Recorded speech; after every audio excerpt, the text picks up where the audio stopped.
Right then, okay, because I don't want to waste people's time. I'm gonna get this report out of the way. Then we can have a few minutes chat at the end, and then I'll give everybody time to go and get yourselves a cup of tea, cup of coffee, have something to eat, or whatever it is you're going to do, and then I'll be back on at 9 o'clock. So I hope this will be done.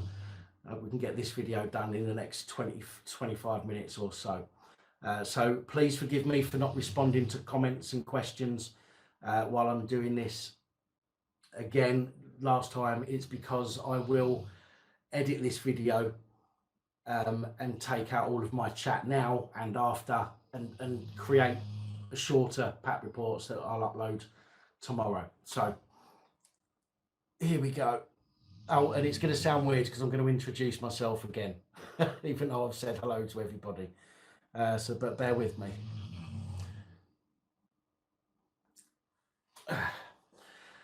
Right.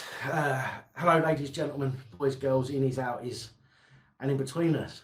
Obviously, my name's Dan, and welcome back to another PAP Reports. Today is Monday, the 30th of March 2020. Today we're going to start with an update to the PAP Reports from the 5th of February, where I reported on former police constable 57-year-old Andrew McKenna from Merseyside Police, who pleaded guilty to causing the death of 49-year-old City Council worker Linda Meager by careless driving, and was jailed for 8 months at Liverpool Crown Court.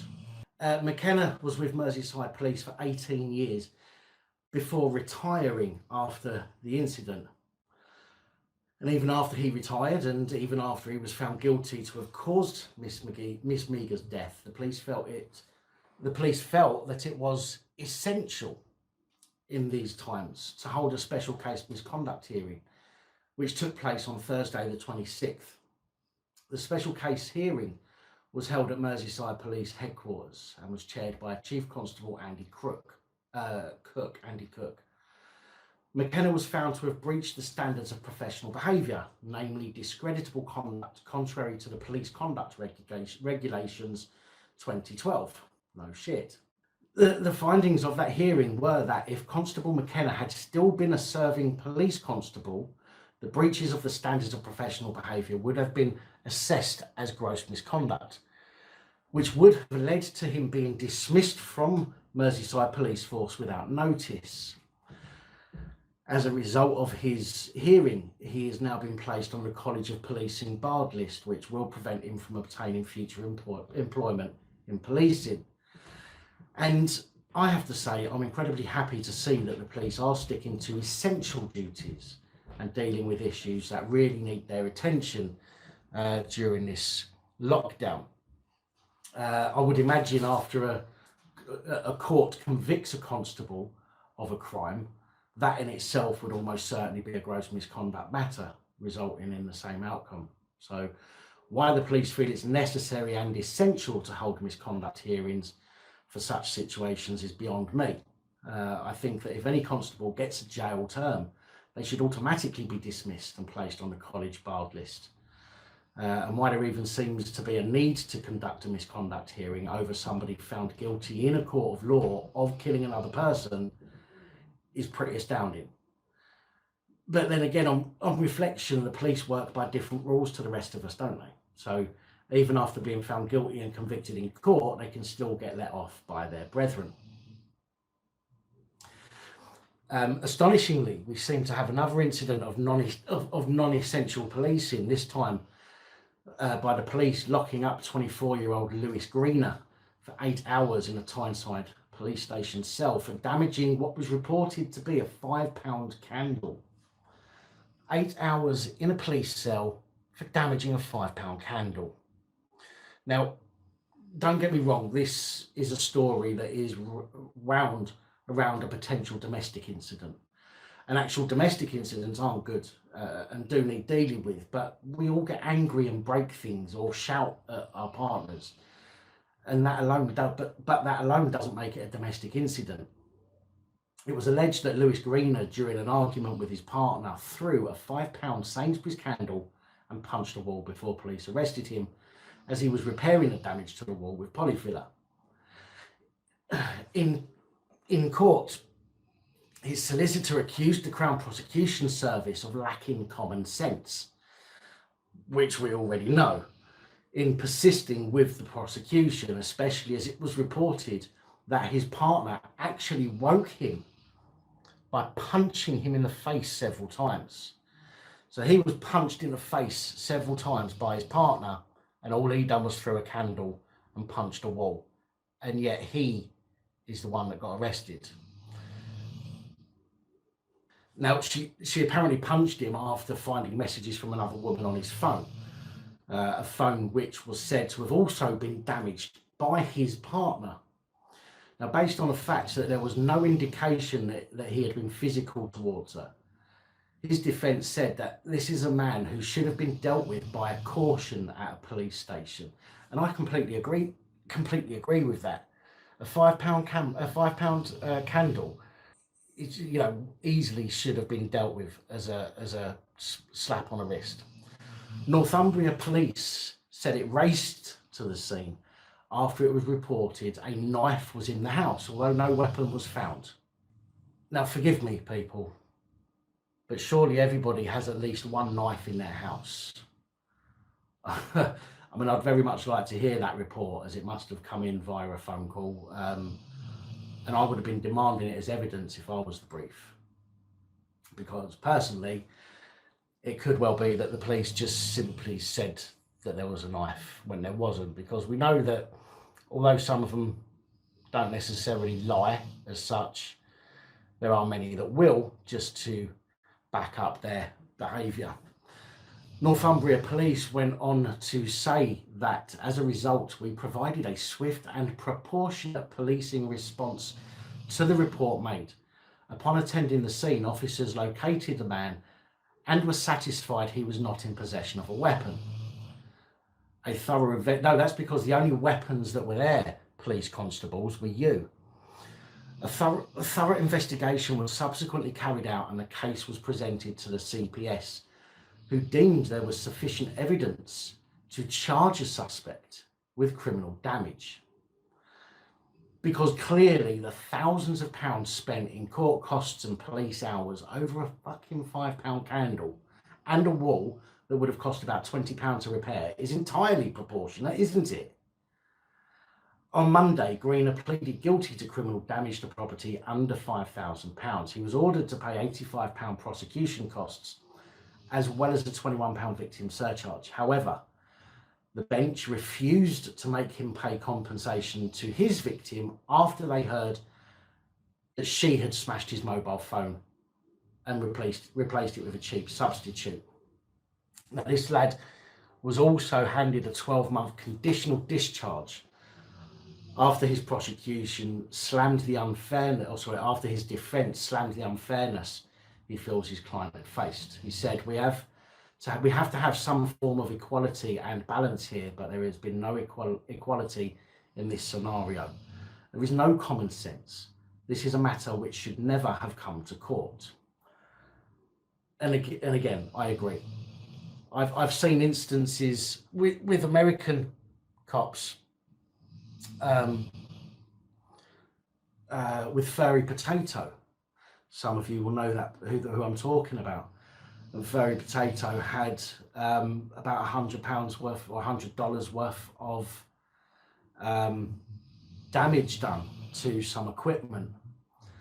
And the police turned up and the police turned around and said, you know what? Rather than arresting anybody, why don't we see if the guy will pay for the damage, and then we'll call it restitution and everybody could go on their way. And that's what they did.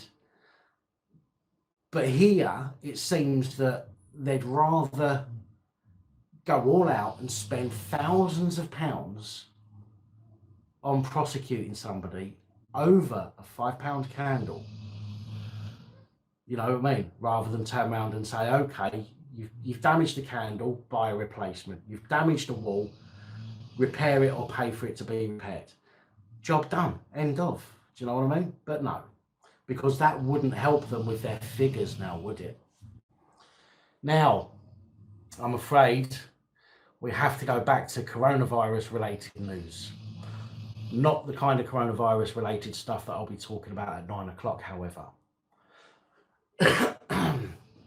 So, on Friday, a Huddersfield woman pleaded guilty to an assault on a West Yorkshire police constable after breathing at them before claiming to have coronavirus. Police responded to a disturbance on Whitby Avenue in Fartown and found a woman who became abusive towards them. She was subsequently arrested for being drunk and disorderly. However, as she was being detained, she exhaled. She breathed out, okay? She exhaled towards the constables and then claimed to have coronavirus. And of course, that meant that she was further arrested for assaulting an emergency worker with her breath. Now, I've spent about an hour on the phone trying to contact somebody at Public Health England and NHS to find out from their own, from the horse's mouth, if you like, if coronavirus can be passed on by breathing on somebody, or whether it is only, as the current government information suggests, due to respiratory droplets from a sneeze or a cough. Now, all of this makes the prospect of assault with up to 2 years in jail for breathing on people extremely worrying.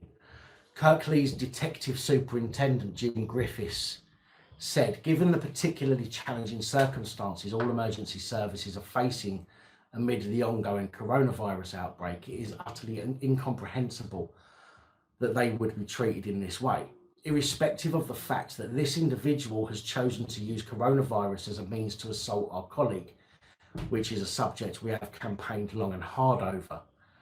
It led to the introduction of the Assaults on Emergency Workers Act in 2018, and we will continue to use these powers against anyone who attempts to use such tactics against the very people who are trying to protect them.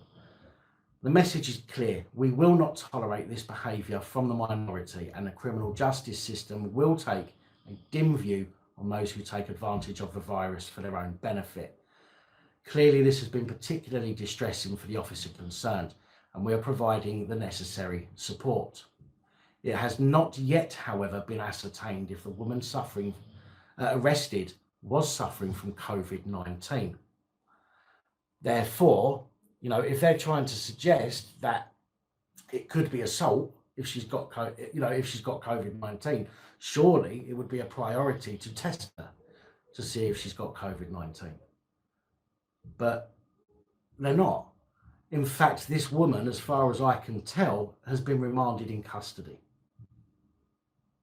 for breathing towards a police constable.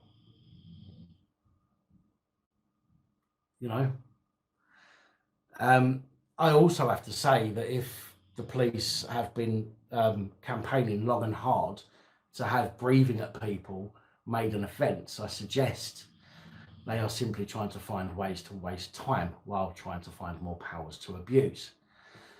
Yes, I have already said if people are being coughed on in their face or spat on, then absolutely spitting is an assault. And even though coughing isn't in the current climate, even with a 1% chance of being able to spread a virus, it shouldn't happen.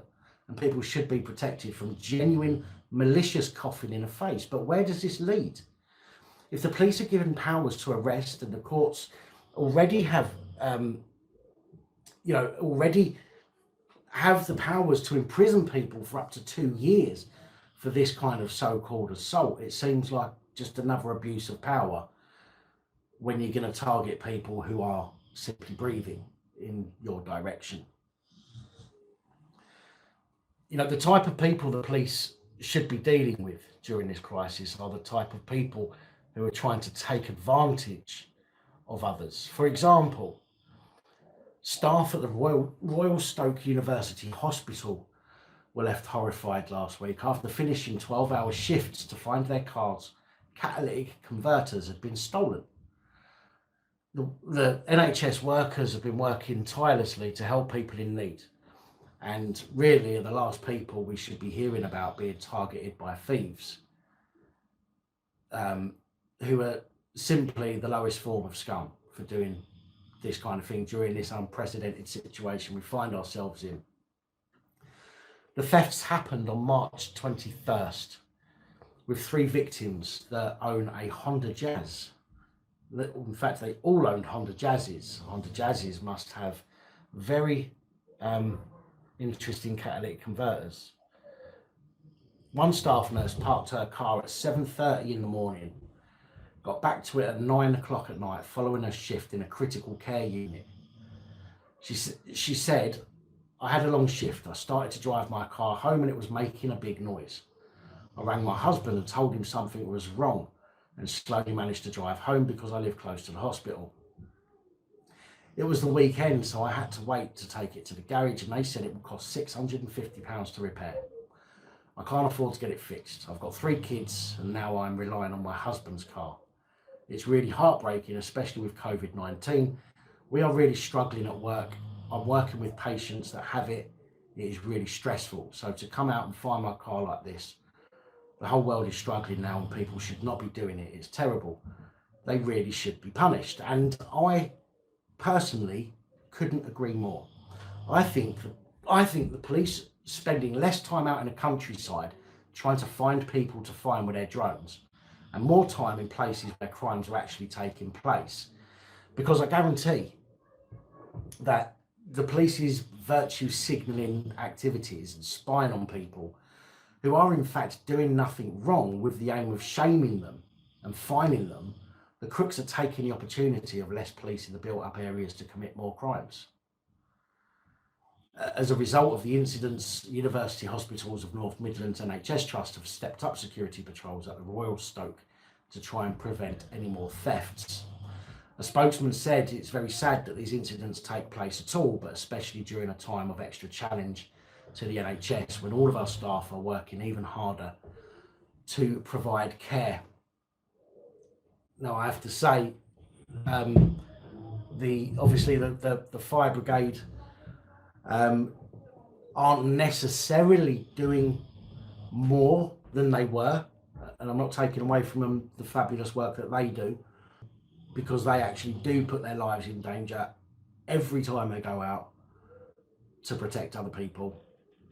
The nurses and the NHS, absolutely, at this time, they are working hard to, protect people like members of our families. Do you know what I mean?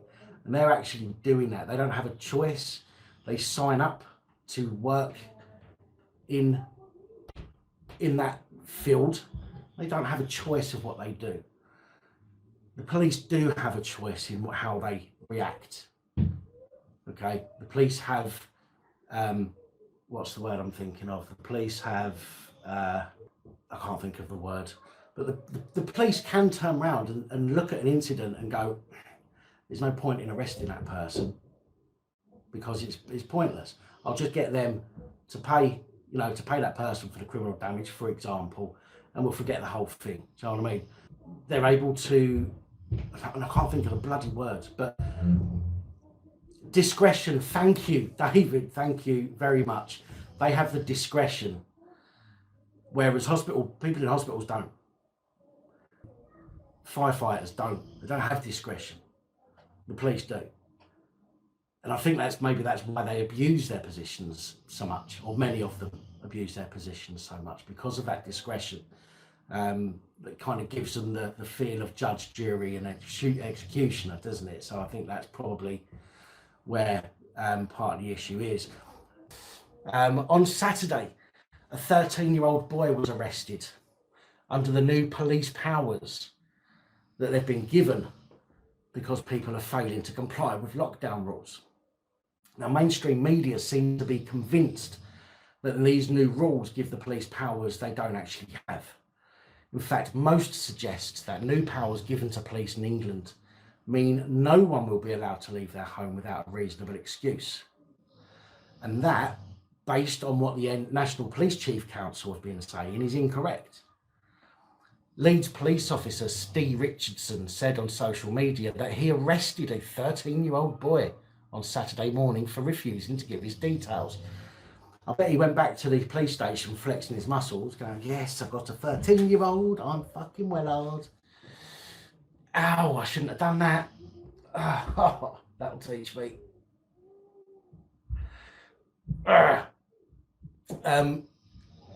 PC Richardson tweeted, "Today I arrested a 13-year-old male under the new coronavirus powers. The male refused to give me any details so I could take him home. He was arrested and taken to custody." Now, if PC Richardson didn't already have a massive hard-on for abusing his new powers, he sure did after realising that he could punish the boy's mother too, because he added to his tweet that his mother was being dealt with for being a responsible person failing to comply. Now, the new legislation, which came into force on March the 26th, will be the subject of a future channel video. But mainstream media are saying that the main points of the rules are that police can order members of the public to go home, order members of the public to leave an area. They have the power to disperse a group using reasonable force if necessary, and can make arrests if someone refuses to comply. Those who ignore the tougher restrictions on movement could be hit with a £60 fine, reduced to £30 if paid within 14 days. Or for another offence, they'd get 120. Those who do not pay the fines will see themselves in court facing costs for unlimited fines. Good luck with that. Refusing to provide a name and address to avoid being given a fine is an arrestable offence, it says. Officers can also take steps to make sure parents are stopping their children from breaking the rules. The government says the legislation is to protect the public and keep them safe. They also state that the regulations were made in response to a serious and imminent threat to public health posed by the police. COVID-19. And the government considers the restrictions and requirements imposed by these restrictions as proportionate to what they seek to achieve. But human rights campaigners have raised concerns about the restrictions posed by the powers. It says that the rules do not appear to limit how many times per day someone can leave the house. So let me just take a moment to give you my opinion. And this is only my opinion, folks, based on what I know. If you're out and about doing whatever it is you're doing and you're approached by the police, do not interact with them in any way until you've got your phone out or your body cam on and it's recorded. That is the only way you can cover yourself against people who generally, not always, but generally seem intent on abusing these new powers. You also should educate your loved ones and your kids that refusing to provide a name and address to avoid being given a fine is not the same as refusing to give your name and address just because you're asked for it. Okay? So if you're asked, if the police approach you, okay, or your children or whatever, and they come up to you and they ask for your details, you refusing to give your details at that point is not refusing to give your details in order to avoid a fine. That is you standing by your fucking right not to give your details because you've done nothing wrong. Okay? You need to explain this to younger ones as well. Now, don't get me wrong, I think anybody that goes out with the sole purpose of being an arsehole, okay, and they do arsehole things, then you deserve whatever you get. But normal citizens that can go out and interact with other people properly, okay, and are not doing anything wrong, you need to understand that not giving your details, Yorkshire man, that's wrong. I'm sorry, you'll find out why at 9 o'clock. So tell people, your loved ones, tell your friends, tell your kids that if the police ask for their details, they don't have to give it to them. The only time they're supposed to have to give their details is if they are being given a fine. And that's important to know, okay? Because in order to be given a fine, you must be demonstrating that you're not complying with the rules. Does that make sense? You have to demonstrate that you are not complying with the rules. Dean, I'm going to be explaining it in the 9 o'clock video. So,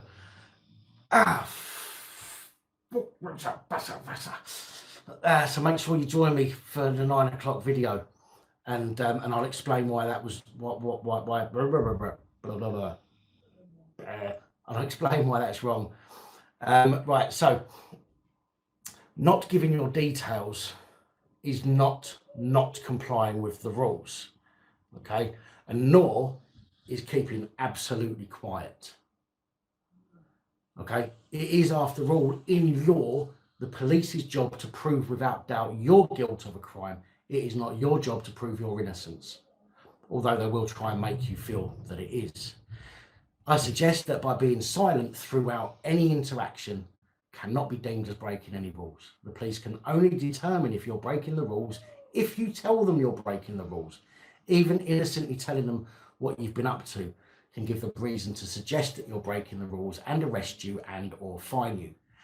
If you've said nothing at all and you are subsequently told you're being fined and therefore you must give your details, I would suggest that that's unlawful and an abuse of powers, as the police need to have a genuine belief that you are breaking the rules.